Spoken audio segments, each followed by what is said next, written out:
দক্ষিণ কোরিয়ার দক্ষিণ পূর্বাঞ্চলে ভয়াবহ দাবানল নিয়ন্ত্রণে হিমশিম খাচ্ছে কর্তৃপক্ষ। 2 সপ্তাহান্তে শুরু হওয়া 2 ডজনেরও বেশি দাবানলে 4 জনের মৃত্যু হয়েছে এবং কয়েক হাজার মানুষকে নিরাপদ স্থানে সরিয়ে নেওয়া হয়েছে।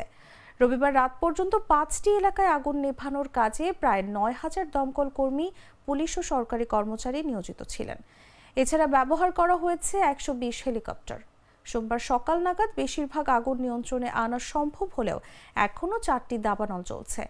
স্বরাষ্ট্র মন্ত্রণালয়ের এক প্রতিবেদনে জানানো হয়, প্রথম দাবানলটি গত শুক্রবার দক্ষিণ কোরিয়ার রাজধানী সিওল থেকে প্রায় 300 কিলোমিটার দক্ষিণে দক্ষিণ গিয়ংসাং প্রদেশের সামচিয়ং এলাকায় শুরু হয়। একটি লন মোয়ার থেকে স্ফুলিঙ্গ ছড়িয়ে পড়লে আগুন লেগে যায় এবং তা দ্রুত ছড়িয়ে পড়ে।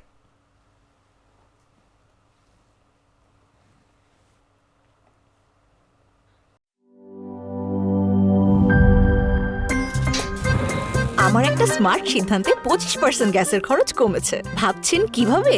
সাধারণ গ্যাস স্টোভ বদলে আমি এনেছি আরএফএল গ্যাস স্টোভ। এর সাইন্টিফিক নজল ও ব্রাস বার্নার ক্যাপ সমানভাবে তাপ ছড়িয়ে রান্না করে দ্রুত, তাই গ্যাসও বাঁচায় 25%, টাকাও বাঁচে 25%। আরএফএল গ্যাস স্টোভ নিরাপদ ও গ্যাস সাশ্রয়ী।